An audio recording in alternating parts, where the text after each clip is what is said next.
Right now, we're facing a man-made disaster of global scale. Our greatest threat in thousands of years, climate change.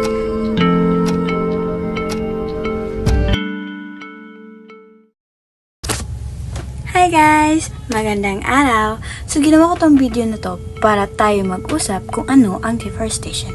So ang deforestation nga pala ay isang malawakang pag-alis ng mga puno at kagubatan sa isang lugar. Karaniwan itong ginagawa upang gawin ang isang lupain as agrikultura o urbanisasyon. Isa itong pangunahing sanhi kung bakit nagbabago ang ating klima. Dahil sa pag-release ng carbon dioxide sa mga punong pinuputol natin. Nakakaapekto din ito sa biodiversity dahil sinisira natin ang ibang tirahan ng mga hayop at halaman. Ang mga komunidad na umaasa lamang sa kagubatan para sa kanilang hanapbuhay marahil ding maapektuhan. Upang labanan ng mga ito, mahalaga ang pagpatupad ng mga sustainable na pamaraan at deforestation.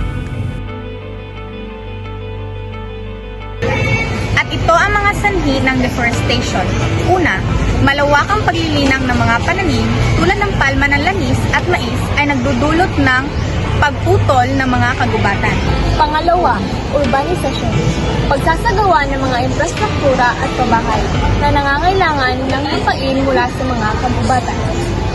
Pangatlo, illegal o legal na pagputol ng mga puno para sa kahoy at iba pang produkto. Apat, pagbabago ng klima. Ang pagbabago sa klima ay nagiging sanhi ng mas madalas na sunog sa kagubatan na nagpapabilis ng deforestation. Ang panghuli sa sanhi ng deforestation ay ang mining.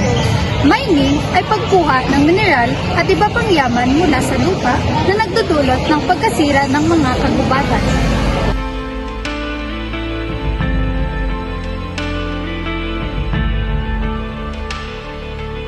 At ang mga epekto naman ng deforestation ay una ang pagbabago ng klima. Nagdudulot ito ng pagtaas ng carbon dioxide sa atmosfera na nagiging dahilan ng global warming. Pangalawa, ang pagkawala ng biodiversity. Maraming species ng hayop at halaman ang nalilipol dahil sa pagkawala ng kanilang tirahan. Pangatlo, erosion. Ang pagkawala ng mga ugat ng puno ay nagiging sanhi ng soil erosion na nagresulta sa pagkawala ng fertility ng lupa. Pangapat, water cycle disruption.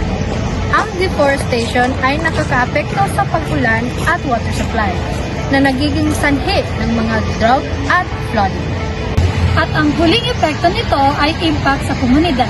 Ang mga lokal na komunidad na umaasa sa kagubatan para sa kabuhayan ay nagiging biktima ng pagkasira ng kanilang mga pinagkukunan.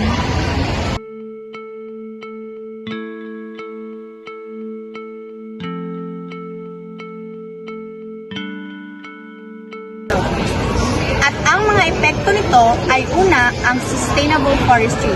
Pagsusulong ng mga pamamaraang hindi nagiging sanhi ng labis na pagputol ng mga puno. Pangalawa, deforestation. Pagtatanim muli ng mga puno sa mga nawasak na lugar upang muling maibalik ang kagubatan. Pangatlo, pagpapalakas ng mga batas. Pagtutok sa mga pagpapatupad ng mga regulasyon laban sa iligal na pagputol ng mga puno. Sustainable agriculture, pagsasagawa ng mga paraan ng pagsasaka na hindi umaasa sa pag-clear cut ng mga kagubatan.